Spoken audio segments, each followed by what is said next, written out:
Hey everyone, it's James from James's Hobby Zone. Alright, so today I'm doing a mail call slash inbox review. Alright, so I just picked up a model from Facebook.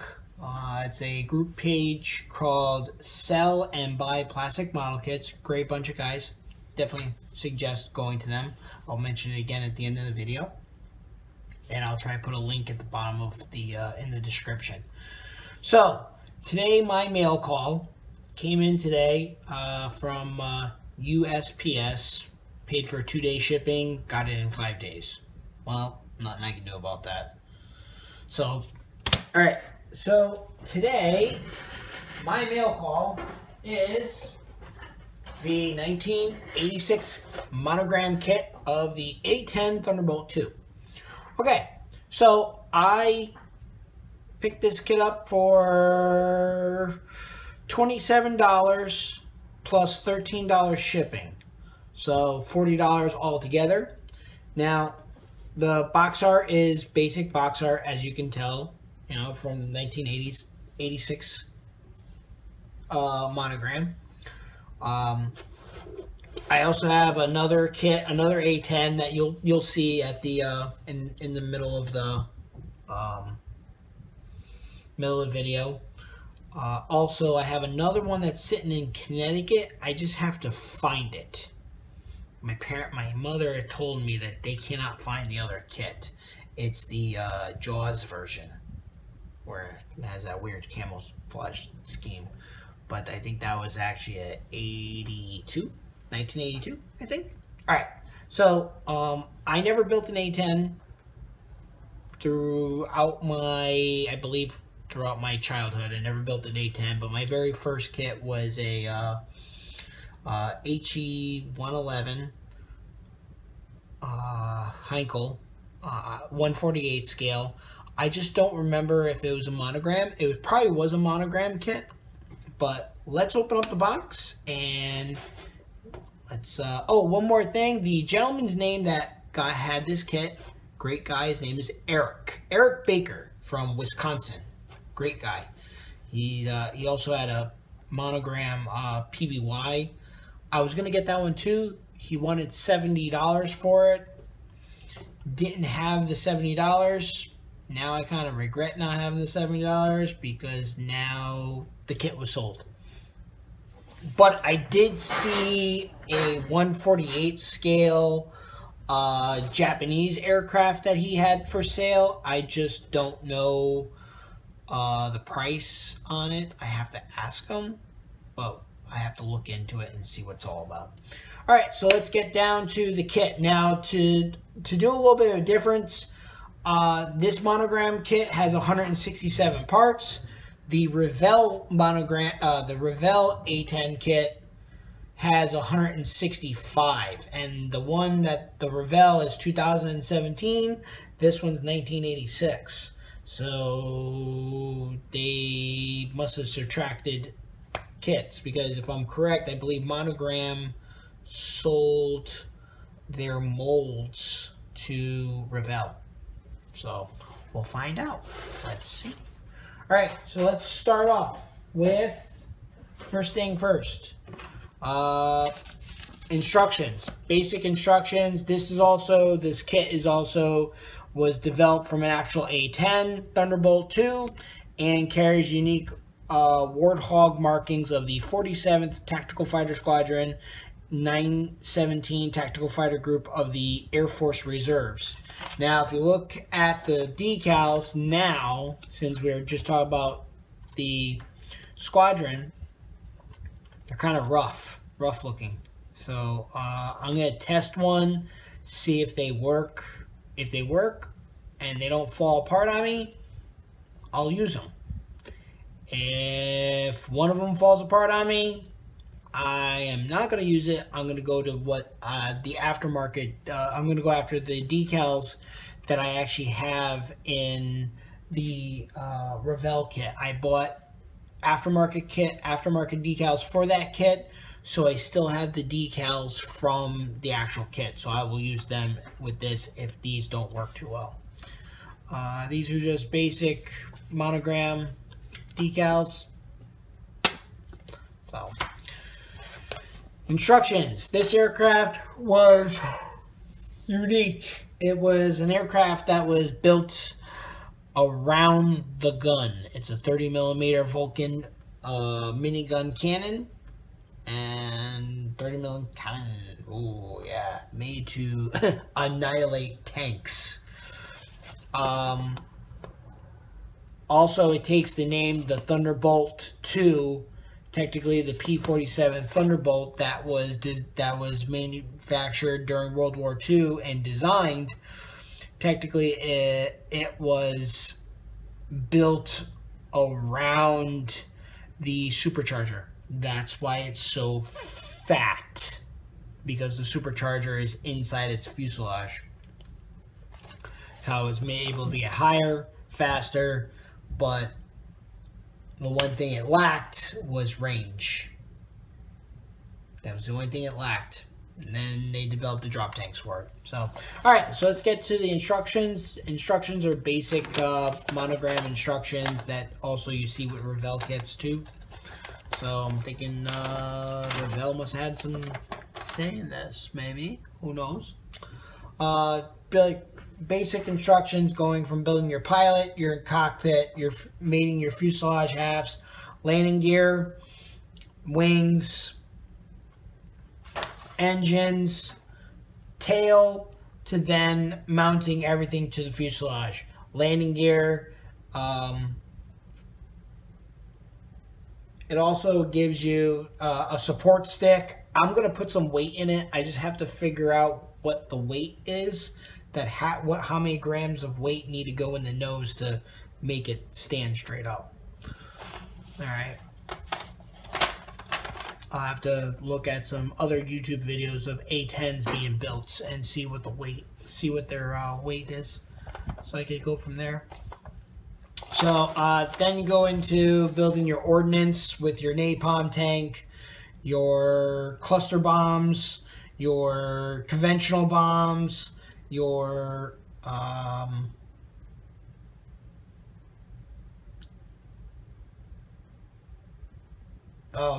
that's the cluster bomb right here. These must be cluster bombs. And then your Maverick missiles. It comes with a lot of ordnance. I'll probably add some ordnance to it if I don't feel that it has enough. Or I might look and see what one A-10 is fully loaded with.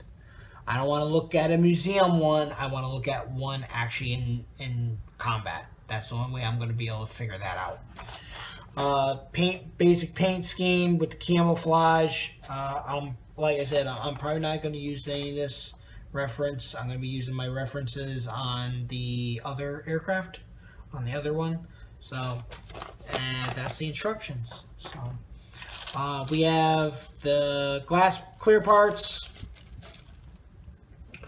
We have here, I don't see any,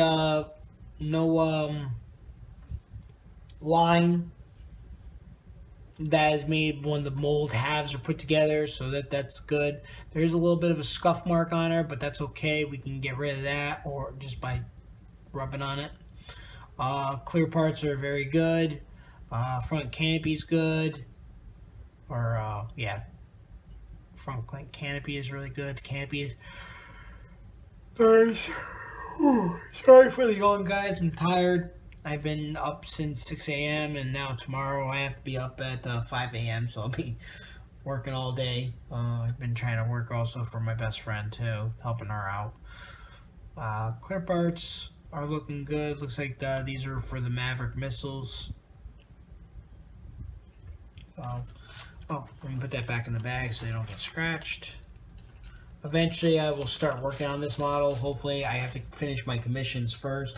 I'm still trying to work on getting that UH-1Y from Kitty Hawk. That I don't know if it's the kit or if it was because super glue was used. They might have warped a lot of parts, but that kit has been a nightmare for me, and I'm still not done yet with it. I'll show you really quick.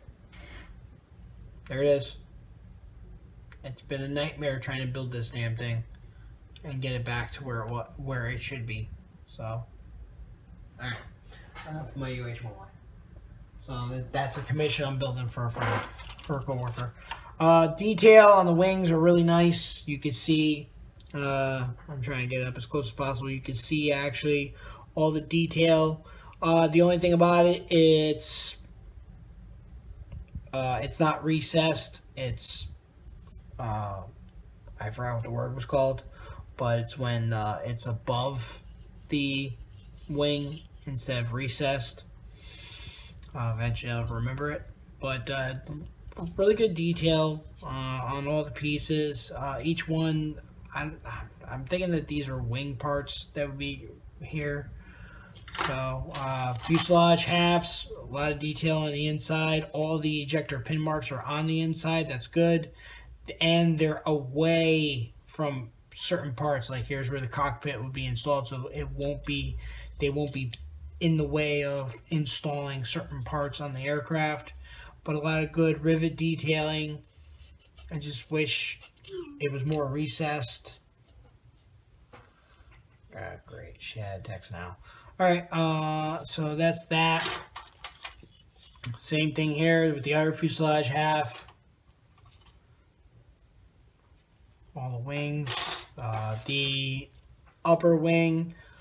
A lot of good detail here. So there's a little bit of flash, but that's fine. We could eliminate that really easily with a little bit of an X-Acto knife just by rubbing across it. There are some, you have to just make sure you watch it because there is a piece right here that goes to the wing. So I'm going to say that this is a drag, some kind of drag part on the aircraft. Little baggies are filled with, I have a little baggie of parts that fell off. This is the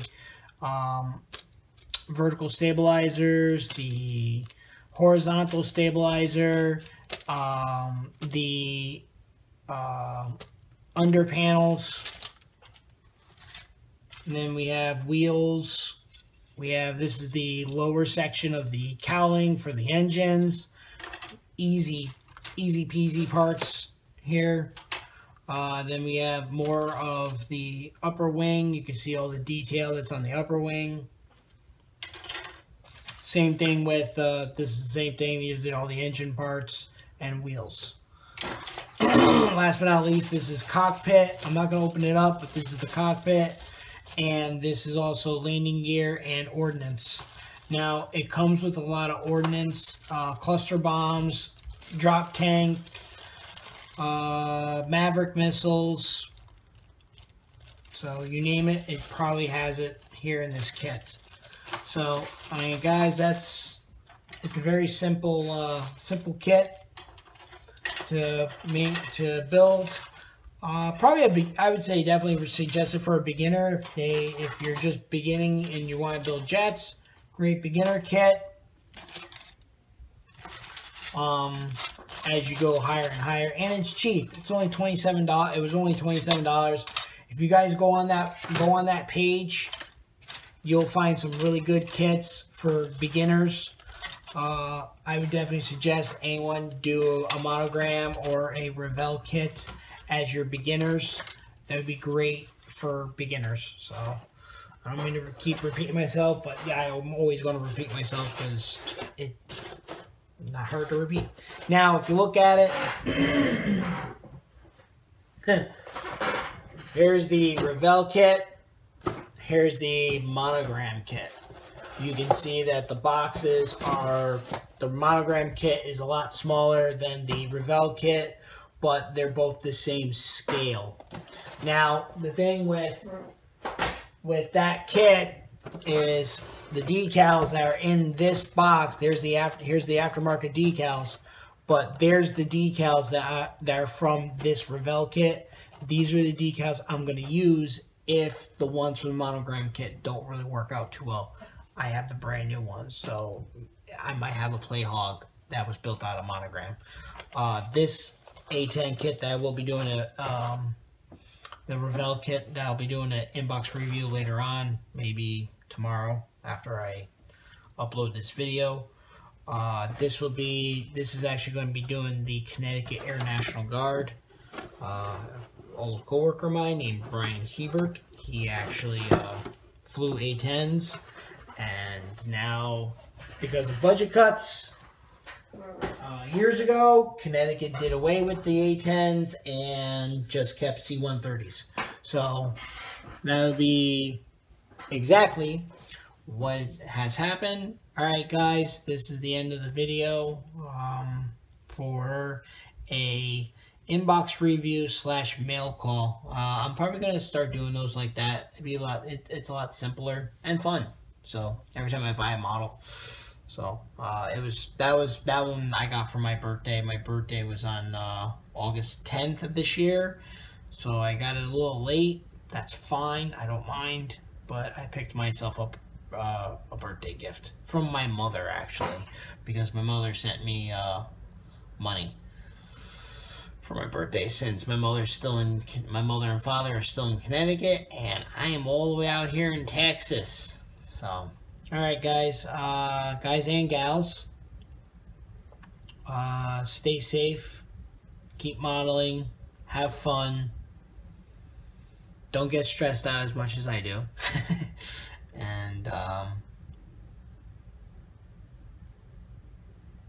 yeah, that's mostly it. I can't really think of anything else. I guess I will, see you guys all in the, next video, and, hopefully, oh, I forgot to mention again. Sell and buy plastic model kits on Facebook. Join that group if you guys want to get more, if you guys want to get some models on your own. Guys are selling cars, planes, boats, tanks, you name it, they'll have it most likely on that page. Or if you're looking for a certain model, definitely go on that page and ask for it. Say, hey, I'm looking for this model kit in this size. Most likely somebody's going to have it, and they're going to be willing to let it go, because that's what they do. Gentlemen, actually, hopefully somebody will score this one thing. Somebody got an estate sale of 925 plus model kits. So, and they're looking to sell it for 30 grand. So we'll see how that plays out. I highly doubt they're gonna get $30,000 for 900 plus kits unless they sell them all individually, because they had some really expensive kits there. I mean, I saw a FW190 special edition Edyard kit. So, and I know that kit was like $100 at the hobby shop back in Connecticut when I first saw it come out. Alright guys, again, stay safe, keep modeling, and we'll hope to see you all in the next video. Bye guys.